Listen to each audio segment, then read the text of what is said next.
Hey, welcome to Pietales. I'm your host Lloyd, and I got a special guest as usual. I got Alexandria in the Pietales studio. Alexandria, that's your camera right there. Go ahead and tell the people a little bit about yourself and why you're here today. My name is Alexandria, like Lloyd said. Yes, Lloyd said that. I am born and raised in Houston, Texas, in Southwest Houston.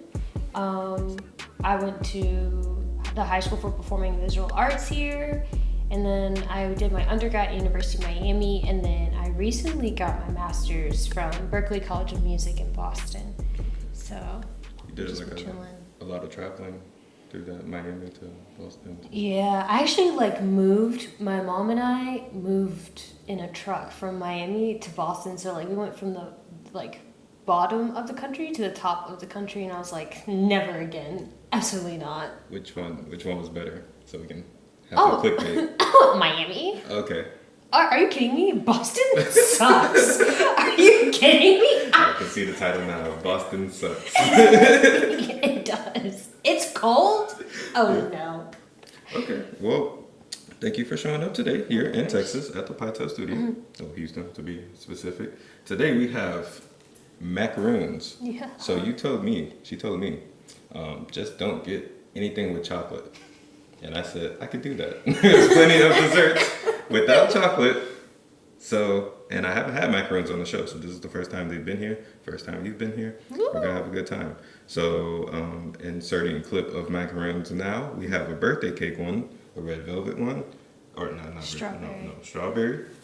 A honey lavender it said. Mm-hmm. And the last one is salted caramel. Did I say that? Yeah. What did I say? Salted caramel. Salted caramel, honey lavender, strawberry, and birthday cake. Birthday cake. Okay, which one do you want? I'll go with honey lavender. Okay, take the Let's see. honey lavender. I think I'm gonna try the salted caramel. Okay. And shout out to Gianni. She's in the studio as well. Gianni, what you like a macaroon? A macaroon. Come grab a macaroon. She's helping us film and record today. I actually had my first macaroon in France. This is so bad. And I had it with espresso. And I don't like coffee. And I thought espresso was not coffee. I was like, oh. Yeah, no, it's like the coffee. Yeah, I was like, no. All right, everybody take your first bite and let the people know how it tastes. Not good. Okay, that was actually, I don't know why I thought it was gonna I'm be happy. Did it taste like what you thought you were grabbing? No. No? No. You know, some things What's it taste like? No, I'm pleased, but I didn't think it would taste like this. Oh. I didn't know what I thought. I don't know why I thought it would taste bad. Oh, this was your first time eating macaroon, right? Okay, wait, come back in the shot. Tell the people what you're tasting. What's happening? What is the texture? The deliciousness. Okay.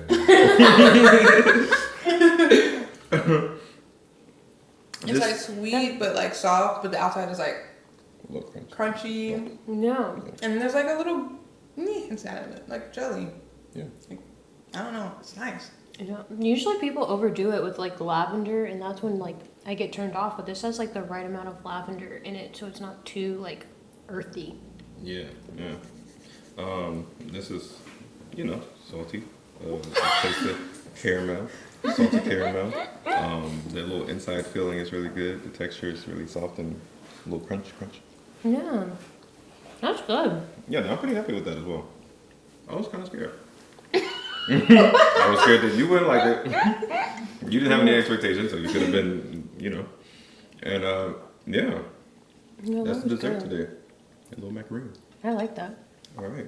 Oh, I ate the whole thing. Ooh, oops. Let me. I'll savor it. We do have these little Pietales napkins. Y'all see me wearing a sweatshirt that's on the website, pietales.com. Mugs. We are drinking our water out of our little Pietale mugs. Little commercial right there to get us started. All right, Alex. Alexandria. So this is the first time we're meeting, but I did see you perform 2 days ago at Leon's Lounge. Good job. Thank you. Amazing. It was fun. So you are a singer and you're a flutist. Mm-hmm. Overall, just a musician. Tell us about yourself. Your journey in music. What's it been like? What day did it start? What day? Actually, I wish I had a day, but I remember I was in the first grade. Okay. And well, it happened way before that. My brothers, I have 2 older brothers, and both of them are like my biggest inspirations. If they weren't doing music, I probably wouldn't be doing music right now. Okay. So I used to there's like a notorious story, like my middle brother, he plays trumpet.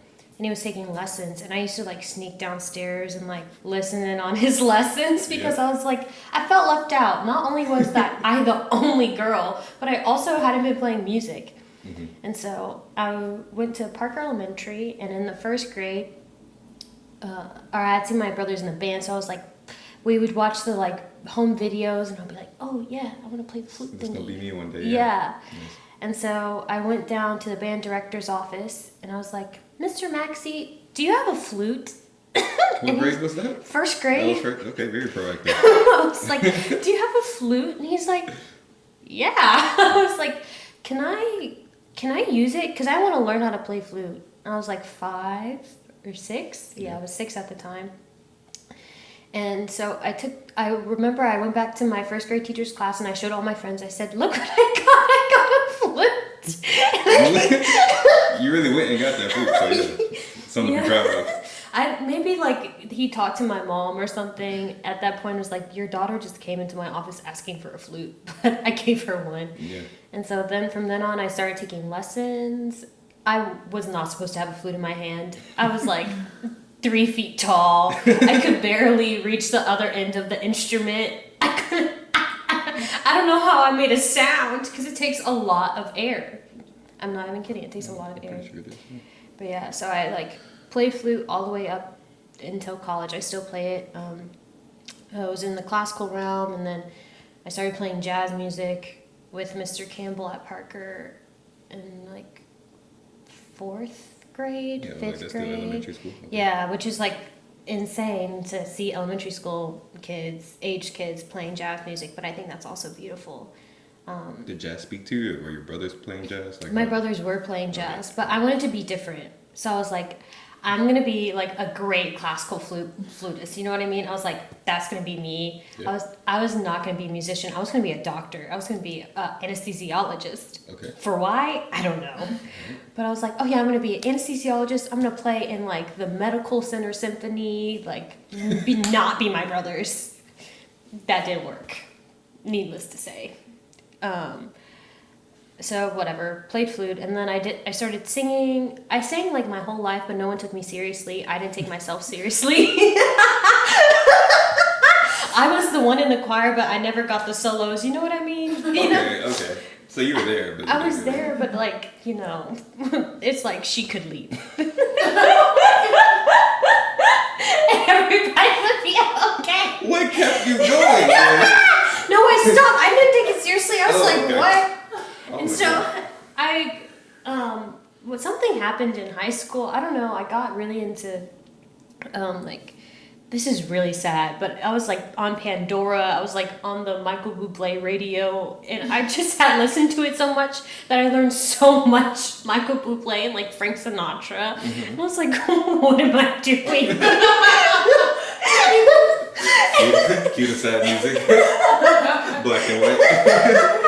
It's like, why do I know these songs? Little teen crisis going on. Yeah. It could have been worse. That's true. It could have been worse. But what 13-year-olds listening to Frank Sinatra on their own accord? Yeah. It wasn't me. So I started like for real singing when I was like 16. Okay. And then, I don't know, I had like a master class, and they're like, does anybody sing? And my friend was like, she does. And I said, huh? And so I got up and I sang, and my mom had just gotten out of surgery, actually. She was getting some type of surgery. My friend had sent her the video, and she said, my daughter sings? I told you! Where you been? No one took me seriously. Obviously, that friend respected your singing ability enough to be like, Jesus Christ! They can go. Like, you can go. So. Yeah. That's how I got into singing. Well, if I may interject, So as I'm watching her, the only vocalist performing the other day, I'm like, wow, I get it. I feel like she's like, I just told her like her singing, it kind of like puts you in a place. Like I feel like we're in this. I'm gonna just say what I'm gonna say. I feel like you travel back in time and like. Yeah. I don't know. It feels good, like, Thanks. and I can see the story. Like when you were just singing, it was a lot of visual, and I feel like I could like visually like clearly see it. Oh, So that like means no, so much to me. it's good singing. I'm glad we got there. I'm glad you pushed through all the adversity and feeling like you couldn't do it because now we're here. Glad we're taking you seriously. Yeah, let's clap it up for taking it seriously. Thanks. Finally, I did it. Okay. But so like going from high school to college, what was that transition like? You are not going to be a doctor or an anesthesiologist. You're going to go. Yeah. So I was like, oh, I only applied to like 2 schools for like classical flute and one of them was I did classical flute and jazz voice, so I was like in both studios, but. So I like applied, I was like, okay, let me try the singing thing. I had done this high school program where you get to go to the Grammys, so I was like, okay, this is my whole, like, once I did that, it's like, okay, I can take myself seriously and I can go to college and do this. And that looks good on a resume too, so I was like, oh, maybe the one thing on my resume will get me into a school. And so I ended up going to University of Miami, and they're really nice about people who play 2 instruments. So I was able to be in the flute studio and study with the TAs there, and like they actually completely changed my flute playing and made me so much better. Okay. And then there I was also studying voice full time, which was like very different for me because I was a flute player that sang instead of like both. Now I consider myself both, not a flute player that sings, but like a flutist and a vocalist. So I learned, and in that program, University of Miami is like one of the best like jazz voice schools, well, music schools in the country. But when I got there, I was like, I'm not on the same like playing field as these people because they have been singing their entire lives, you know. Okay, yeah. I was like, I've been singing for 3 years, 2 years at that point. I was like, Technically longer. Technically longer, but not for real. Publicly. Like, yeah, my teacher in high school, like Donna Scott, she got me prepared and like, Yeah. she was like, here, this is the big leagues, Alex, like get ready for it. So I don't know, that transition, it was hard for me. I was also like the only black girl in the program, so that was also really hard to be playing black music in my eyes. I know some people, it's also human music it's for everyone, but it's like majority, like it's been molded by black artists. Yeah. And so I was like, I had a lot of like feelings within myself that like I wasn't validating myself in the space that I believed that I needed to take up in that program because I didn't see people like me doing it. And then but also realizing like, oh, I need to be in this space because like this is missing right now. Okay. So it took a lot for me to like really blossom into the artist that or like the journey I see. I don't want to say the artist that I am because I'm still working on that, but like I'm going hopefully in the right path. Yeah. Sounds like you are. I mean, it's very intentional. So you're very intentional about your moves. I'm seeing. So then. Undergrad to like master's, right? Yeah, I did my master's at Berkeley. Did you like feel like you had to, or was it part of a plan, or how did? Yeah, I didn't know what I wanted to do after I graduated, and so at that point I thought I was going to be a lawyer, and my mom said, "Try again." And she's an attorney, so I was like, "Oh, if she said try again, I really should try again." Okay. But no, that was her way of saying, you know, you're really meant to be doing this music thing. Yeah. So I'm appreciative of that, of having very supportive parents. But yeah, I was like, okay, go to grad school, figure it out. And I applied to Berkeley Global because it's like all paid for if you get in. And I knew that I didn't want to pay for grad school. And I was like, this faculty is insane. You get to work with some of the best in the industry. So I was like, oh, okay, like this is cool. And I did not, that's the one school I thought I'm not getting in. Okay. And then I got in and I was like, I'm going there. Oh, there you go. Yeah. And that program like changed my perspective on like music making, and it allowed me the freedom, like Miami gave me like the basics and like the framework I needed in order to be like a successful jazz vocalist, but like Global kind of gave me the permission to be the artist that I wanted to be. Like, I'm not just a jazz vocalist who can do this. I'm like Alexandria, the artist, and like where I can go and that, where I can like take my music to and like break down the conceptions that I already had about music and like be like, yeah, no, that's all wiped away. Like, this is like a completely new way of viewing music making and like music in general. And I met like some of the most amazing musicians there that I look up to profusely. Is that the right word? Is that the right adverb? I don't know, but they're like doing crazy, amazing, inspiring things that just being around that type of energy made me want to become a better artist. And then also studying with like people that have played with the greats and are like considered like masters of their instruments, and hearing what they have to say and what the knowledge that they had to impart on us was just I don't know. It's like one of those moments you just have to be there, and it's like surreal. Like, I'm in the room with like Joe Lovano. Like, that's kind of crazy. And he's like this cool like guy who's like, yeah, let's vibrate on some tones. I'm like, okay, let's. But he's cool, yeah. So, but I hated Boston. It's cold. It was snowing in April. What? Are you kidding me? I walked outside in Easter, after Easter service. I walked outside. I said, it's cold. This is not it. I'm not living here. Are you kidding me? How long did you have to do that? 9 months. Okay. I was out. Yeah. Absolutely not. You could not pay me enough. Well, actually, you could. But if I had a choice, I would not live in Boston. I can't. No. Okay. It's no too Boston. cold. But still art. So Yeah. what type of artist do you see yourself wanting to be? Like, what do you want to get to? If that makes sense. I want to be able to perform and tour with my own music. Okay. I mean, and I think I just want. When you say that, you like music that you write? Yeah, music Compose that I write, yourself? compose, Okay. or Lyrics and the music, instruments. everything. But yeah, I want to be able to inspire. I want to be able to. I'm tired of like kind of seeing people that look like me not be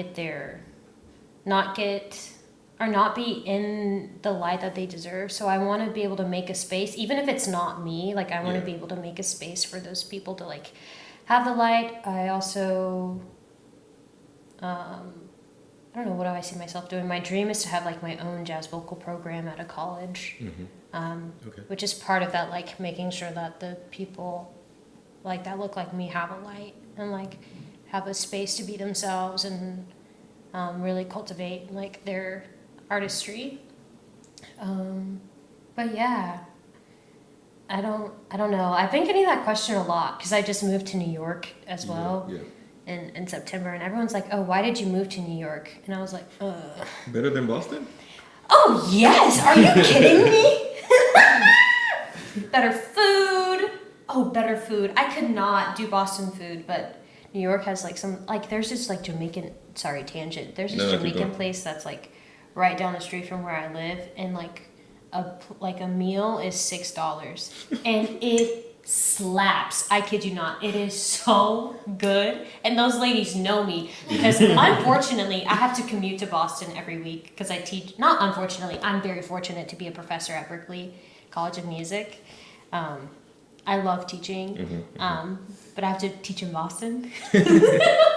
Yeah. But every time I come back off my train, I get off the subway, and the ladies know on Saturday night I will be at the Jamaican spot, and I'm gonna get my Rasta pasta, the seafood, and then I'm gonna get my jerk chicken with my rice and peas. Yes. And that's what I'm going to eat, and I'm gonna be happy. I love that. I go to my Caribbean place and get Rasta pasta as well, but it costs me, it's like a Friday meal, let me say that, when I've had a good week and want to spend money. So for you to say it's $6 and amazing. It's, I love that. I love that for you. I'm so happy. Mm-hmm. Yeah. So you say you're a professor now Yeah. at Berkeley. Okay. How's the teaching? I love teaching. Like Is this your first time teaching? Like, were you a TA first, or like how? I've been teaching since I was in high school, actually. Alright, okay. Like, I taught flute for a really long time. I tutored, like, in academics as well. I've taught all ages from, like, my youngest student was, I think, 3 years old. Oh, wow. My oldest student has been, like, 31. So I've taught the whole gamut, and I love it. I love, like, seeing someone, like, get something, you know what I mean? Like, Yeah. even if they understand that 2 + 2 = 4, like when I do that with my little cousins, I'm like, what's 4 + 6? And they're like, 10. I'm like, yeah! Yeah. You know? Passing on the knowledge, yes. But I love being a part of that journey with them and like discovering how they learn and how they can become a better student at whatever they're doing. You know? It can be difficult at times, I'm not gonna lie. Like, when some students don't see the potential that you see in them, and they like, you can see them giving up on themselves, and you're like, come on, no, don't give up. Like, we're gonna figure this out. Or like, when a student gets really frustrated with themselves, I'm like, it's fine. Like, take your time. You have time. You're like young. Like, and I'm saying that, and I'm just like barely older than them, but it's still, I love teaching a lot. And I think that's my service, like, to, like, the community. Nice. Yeah. Love that. So Jerome complimented you, drumist. He played the drums here on Pietales. Shout out to him. Thanks to him. So he actually complimented your singing as well on the show. I don't know I think he might have done it in that short clip that I put out. I need to put out the whole video. It should be out by the time this releases. But he was saying how like some, I guess, vocalists can't really keep up with jazz players. And he said you do a really good job of like matching the key. Does that sound right? I feel you. I think he's probably like talking about improvisation. That's one of the things that I worked really hard at, and I think it's because I was an instrumentalist first. Okay. That I can have the same approach as an instrumentalist, as some would say. And like, I think because I was playing flute first, I have like a tangible, like if I have a flute in my hand, if I'm pressing down a note, I know that's the note that's coming out. Rather with the voice, I don't know that if I sing a G, if you ask me to sing a G right now, I don't have perfect pitch, I don't have relative pitch, I don't know what note is gonna come out. So I think having like a reference, like a real instrument like I did with the flute, I was able to like navigate, okay, I hear this chord, I know that I can sing these notes because that's what I've heard. I hear it like as if I were playing flute, if that makes any sense. So I'm surprised that he said that I can keep up because Jerome's picky. And Hey man, he said he picked you, so that means something to him at least. I guess, but he's incredible to play with. And I guess that's probably what he meant by trying to keep up. I'm really attempting. I think that's one of the things I'm trying to break like away from, because a lot of the time people don't think of vocalists as musicians. They just think of them as this person that stands up there. They don't know what's going on. Like, you know, they're just like a showman. They're just like there to like entertain, instead of like them being included in the process and like included in like decision making, or, you know, or like if they talking about the form and all of these things. Like, I don't know, I remember I went to a session, like a jam session, and I was like, oh yeah, let's play this tune. And then they started and I said, I didn't give you a tempo yet. And then I was like, you don't know what I need. Mm-hmm. I was like, what if I wanted an intro? What if I told you, they assume that you don't know anything. Yeah. And it's like, no, bro, like, I'm a musician. Like, I know exactly what's going on. Can you give me, like, this up front, and then we'll come in here, and, like, I get really confused, and then they look really confused when I start singing, and they're like, oh, she actually knows what's going on. I was like, yeah, I didn't just study this stuff to look nice, like, but I know, like, some vocalists, like, that's kind of, sometimes that happens where, like, the voice is the most natural thing that everybody has a voice. I think everybody can sing, maybe not sing well, but everyone can sing. And so I always joke, my singing voice never came in. I always, when I was growing up, I was like, my singing voice is going to come in at some point. It never really came in. Never. But yeah. I feel that my cousin is, like, I talk to her all the time, and she'll call me and she'll start singing. I said, it's okay. Like, I love her, but I'm like, it's okay. Maybe another time, just not right now. So, yeah, no, that's what I was just going to ask, like, what's the difference between, I guess, a jazz vocalist specifically and anybody that just sings? Yeah. I think everyone, I don't know, because I think they're, like, the different types of vocalists, like, they're all great in their own regard, you know what I mean? Like, I lived with 2 opera singers, like, in Boston, and I was like, I could never do that. And they can, like, do all these crazy things with their voices, and they can, like, read really well. And so I think they're musicians, but people still assume that they don't know anything. But I'm sure if you ask one of them, oh yeah, what happens in this, like, Mozart thing while you're doing this, what is the orchestra doing? And I'm sure they can start singing, like, the violin parts, and people don't think that vocalists know these things, but they really do. Like, you have to be really aware about what's going on around you, because, like I said before, I don't know if I'm about to sing a G, but if I hear in the orchestra or the orchestral part that somebody's playing a G, I'm gonna listen for that note, you know what I mean? Yeah. Like, they have to be aware about what's going on. If, like, they know they're in the key of D, and, like, the piano is giving them an intro in the key of G, and they don't know that, the vocalist doesn't know that, they're going to be like, what are you doing? Like, I need to be singing in D, and you're playing in G right now. Things like that. So, I don't know. I don't know if it's, like, jazz vocalist versus vocalist. I think it's, like, a musician versus, like, a singer. Okay. Or, like, a musician versus, like, someone who, like, sings well. You know what I mean?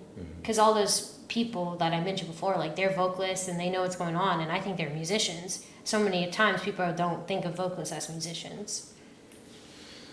A vocalist can be a musician. I think that's... Yeah, no, I mean, when y'all were playing the other day, it was so much going on, but then, like, but y'all were all in sync. Yeah. I felt like. That's the beautiful thing about jazz. I heard something else, but... Yeah, no, it seemed like you knew where to come in. They knew what to play. It was a beautiful thing. I think we should all go to more jazz shows. That's what I promote here at Pietales. Yes. But yeah, no. America's music. America's music. I like that. Should be the title of something. Related to this. Yeah. All right. Well, anything else you want to share with the people? Give out your social medias. Sure. I'm really bad at posting on social media, but That's okay. We need the follows. My account is Alexandria _DeWalt, and then that's Instagram, and then Facebook is just Alexandria DeWalt. Don't do Alex DeWalt, that's my dad, on Facebook. I'm named after my dad, and I'm the only girl. I don't know why, but it's Alexandria DeWalt. Alexandria. Yeah. Okay. Thank you for having me. Hey man, thank you for coming and singing and eating macaroons with me. This has definitely been a pleasure. No, I don't have anything else. All right, you have any questions for me? Yeah. Oh, okay. I just have to think of it. Wait. Hold on. Oh. So have you already told them, like, why you started Pietales? Yeah, but people still ask, so I guess I can say it like, again. Why you started it, how you started. So yeah, no, it's just a platform for people like in their 20-somethings or really 20-somethings or that are entrepreneurs or creatives that have projects that they want to put out or businesses that they want to talk about and promote, and they could just come on the show and basically just give like their backstory to what they do, tell about themselves, and we're back. Yeah, so I just believe that why I started this, I just believe that everybody has something to say, especially around like my age, I guess like 25, 20-ish. We've all gone through something, right? So we graduated 2 levels of college. I've graduated college. I have friends that are creatives and entrepreneurs that have projects or businesses that they can promote, or just, just talk about like your experience. Because I feel like there's a disconnect between, I know there's a disconnect between like grade school and even college students and just everybody that's kind of moved past that. We have a wider view, or even just the knowledge of getting into the workforce or starting something. Right. And I just feel like my whole life, like I kind of like listened to people, whether it was like rap or like poetry, spoken word, other people interviews, and just like got like inspiration or motivation from people speaking about themselves or what they know and learn. Well, that's why this isn't really a topic-based show. It's more or like a current events type of show, because I feel like that also kind of dates shows or podcasts. It's just like people coming on and talking about themselves, like. Yeah, and everybody likes to talk about themselves, right? Yeah, it's fun. It's actually really nice. Yeah. But that's a good way to like archive stories, and like it's like a snapshot of where somebody is in their life at that time too. I'm saying, this is your first time on, and you should definitely come back again whenever you feel like you're back in Houston for one. There's another like phrase that's associated with the show, and it came from a clip that I put at the end of the show. I think I was recording. I've been doing film and stuff for a long time, but I was recording my friend freestyling at this like family event, and at the end he says, "Cut the tape, Lloyd," and then I said, "This is history." So I've always kind of had that mindset of just like I love documenting things and doing that. So this is my attempt to start a brand, do my videography, and all that. Yay! Oh, thank you. Anything else? I'm trying to think. Like, how did you first start getting into film? Like, were you like born with a camera in your hand? No. I think I kind of found it. I guess early YouTube days. Shout out to like Dormtainment and just like, because I'm not a big movie person, but I've always kind of like short films that just like YouTube clips that are either funny or deep or whatever. Started off with the iPhone. And like me and my friend, we would put that at the front of our video sometimes. We shot with the iPhone. And just like tell stories. I used to create from like places of probably like, this is gonna sound sad, but like sadness or just like anger or whatever. That's like, all the good stuff. Yeah, that's where most of my creation kind of, so I would like do like little short films related to that. Or me and my friend did like this spoken word kind of series called Lost Signal, where we would do spoken word, and there was kind of like a little short story aspect, kind of like a little narrative behind it that we would write. So it was cool. There's like 2 episodes on YouTube. So that's how I started with that, and I've always just kind of always felt the need to record something or do like a little film. So like I said, this is my effort to keep doing that. Hopefully I get a dessert show going sometime this year. So do you like baking? I just like eating desserts. He's like, I like eating. So if I could get a baker to come make a dessert talk a little bit and produce that type of show to basically wrap this whole thing. We got the music, we got the interview part, and then if I can get the dessert show, I'm doing this for life. That's why I do it. That's who I am, and I like that. I mean, I feel like that's just lost nowadays. Like, people are like, oh yeah, you don't get to pursue your passion project, even though it may not be like your main way of making it, like making income. But I feel like so many people are like, oh yeah, I'll do it on the side, and they never do it. So like, it's great to see like you actually doing it and like making it happen for yourself. Thank you. No, I have to do it. I just can't stop. So that's why we're here today. Thank you for that. Appreciate it. Of course. All right, this is another episode of Pietales. Thank y'all for tuning in, and we'll see you next time. Cut the tape, That was little the Lord. intro. Yeah. This is history.